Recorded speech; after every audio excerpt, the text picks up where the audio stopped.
Bueno, vamos a hablar sobre la reforma.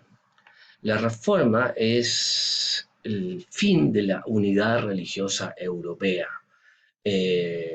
Antes del siglo XVI, la única religión oficial de Europa era el catolicismo. Hubo intentos de reforma anteriores, como la reforma hussita, eh, y otras herejías que fueron aplastadas por la Iglesia Católica. Sin embargo, en el siglo XVI va a llegar un personaje trascendente para la historia, que es Martín Lutero, y que va a iniciar una reforma definitiva de la Iglesia Católica y la separación de la cristiandad en múltiples religiones. Los señores que se ven aquí, este señor Rubicundo, colérico, es Martín Lutero, un hombre lleno de pasiones. Y este flaco es Calvino, que es el otro gran reformador de la iglesia calvinista. Hay que señalar que la Iglesia Católica ya venía mostrando desde el siglo XIV, en su pugna contra el imperio, ciertas dificultades en su unidad. Ya había perdido su prestigio y muchas personas en Europa pensaban que la iglesia estaba más preocupada de su poder terrenal que en su oficio evangelizador pastoral.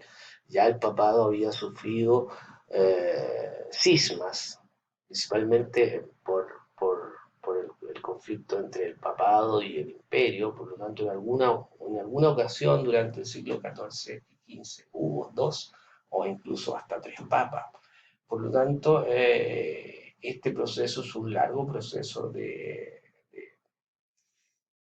corrupción que terminará con Martín Lutero. Quizás este es el momento más duro por el cual pasa la Iglesia Católica en el siglo XVI.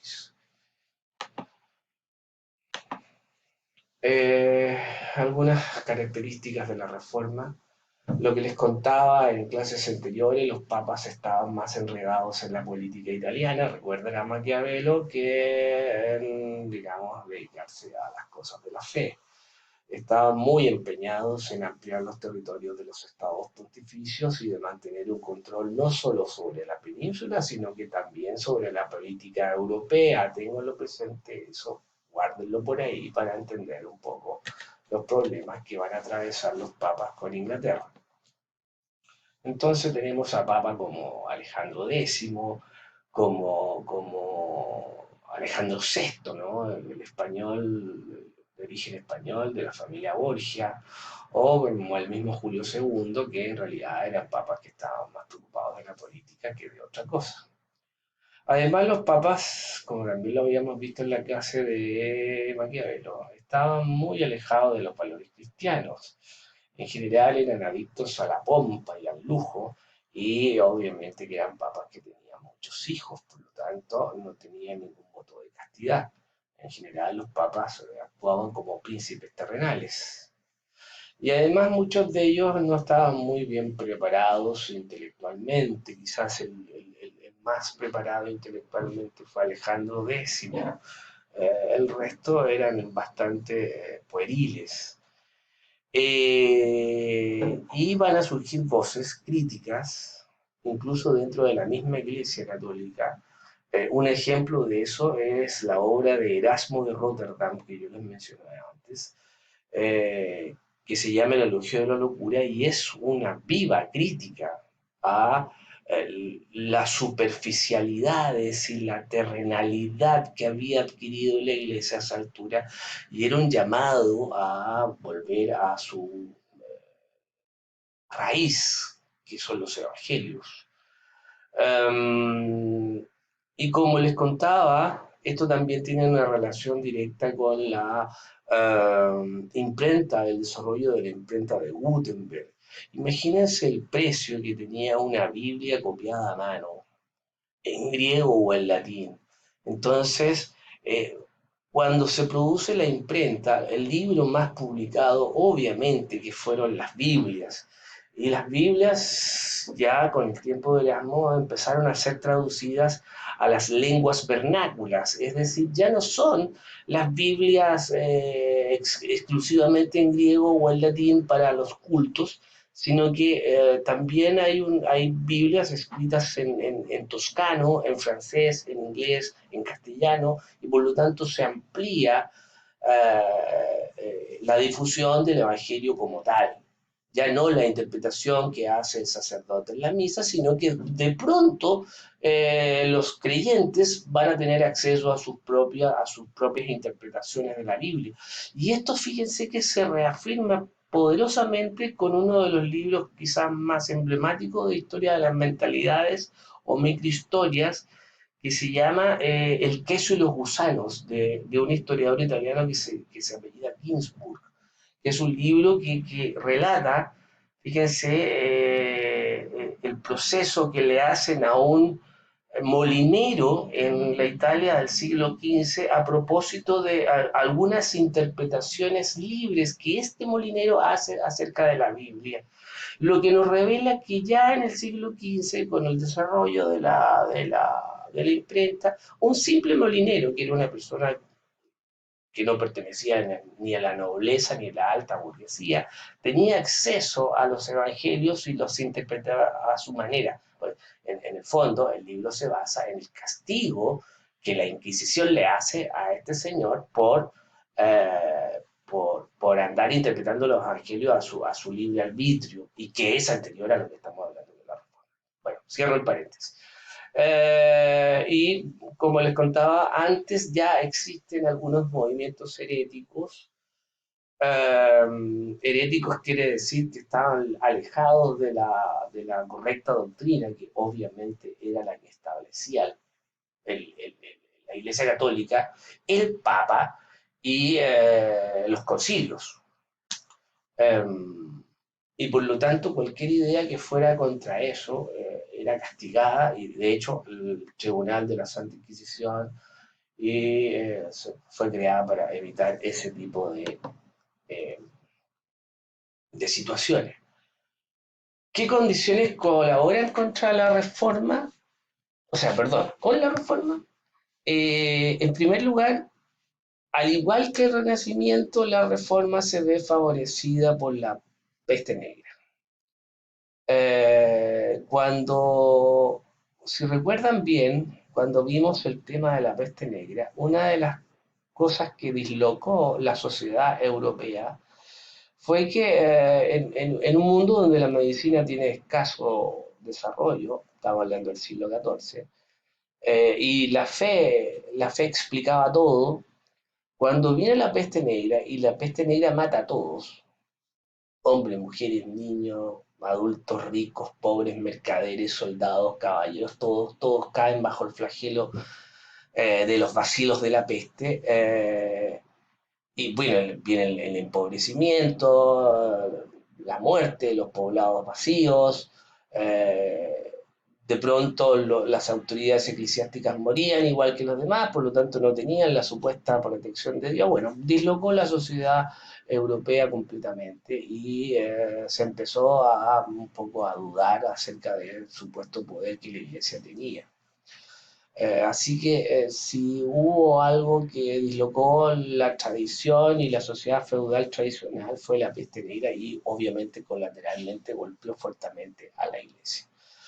Hay que recordar que el periodo entre el siglo XIV y el XVI es un periodo de constantes conflictos. Está la Guerra de las Dos Rosas en Inglaterra, está en la península ibérica la expulsión de los moros, la reconquista española, está la Guerra de los 100 Años entre Inglaterra y Francia, está la guerra contra los husitas en Europa Oriental, está la presencia permanente de los otomanos que amenazan el Mediterráneo, los piratas, la piratería berebere. Entonces es una época muy convulsionada. También apoyan las transformaciones económicas. ¿Por qué? Porque de cierta manera la aparición del comercio internacional y el desarrollo del capitalismo y de la banca, si bien favoreció en una primera parte a las ciudades italianas, que son el origen del capitalismo y del comercio internacional moderno, en la medida que la península ibérica, tanto Portugal como España, se van a expandir hacia el Atlántico por sus posesiones en América y también a través del Océano Índico hacia la India. Bueno, las ciudades más favorecidas, curiosamente, y donde el mercado se va a trasladar son las ciudades del norte de Europa, principalmente las ciudades de Flandes y de Holanda. Ámsterdam va a ser una ciudad muy importante, junto con las ciudades alemanas de la Hansa. Por lo tanto, también este movimiento económico trastoca la sociedad eh, europea. Y como les contaba, como aparecen las ciudades, la burguesía y las nuevas clases sociales, son clases que están menos sometidas a los rigores de la tradición eh, eh, social anterior. El fortalecimiento de las monarquías nacionales, ya lo hemos visto, Inglaterra, Francia y España, pero también, de cierta manera, los principados alemanes, tenganlo presente, van a mostrar cierta independencia con respecto a la figura del emperador en Alemania. Y lo que ya contaba yo, la invención de la imprenta por el señor Gutenberg, va a permitir el acceso a las Biblias a un menor costo y traducida a las lenguas emblemáticas. Ahí están los papas, ¿cierto? Sixto cuarto, Alejandro X, a ver, Sixto, Alejandro X, Julio segundo y el Papa Borgia, todos estos unos grandes, grandes pecadores, maravillosos pecadores. Y vamos a hablar de la Reforma Luterana.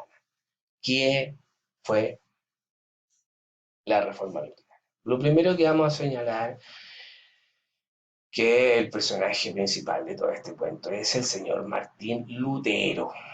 Martín Lutero era un monje agustino alemán, formado en Alemania, en una orden que era la orden agustina.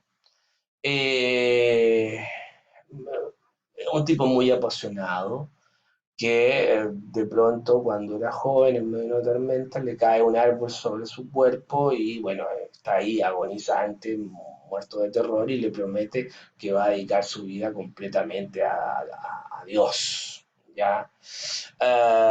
Y una de las cosas que se va a preguntar Martín es cómo saber si uno se salva o no, siendo que todos estamos marcados por el pecado original. Entonces, uno de los primeros principios que tiene el luteranismo es que, a diferencia de la Iglesia Católica, que exige fe y obras, Martín interpreta esto como algo equívoco y piensa que la única forma de la salvación del alma en el caso de la muerte es la fe. Solo basta con la fe para lograr la salvación. Y ojo con esto porque las obras en el catolicismo, no se confundan, están relacionadas con los sacramentos, que ya lo vamos a ver más adelante. Por lo tanto, esta declaración de que la fe es el único medio de salvación del alma es una herejía inmediatamente, porque niega el valor de la caritas y niega el sentido de los sacramentos. Él entiende la fe como un regalo y un don de la gracia de Dios. Bueno, vamos a detenernos acá porque se me acabó el tiempo. Vamos a quedar en esta diapositiva acerca de Martín Lutero. Recuerden, la reforma religiosa. Nos veremos en la próxima clase.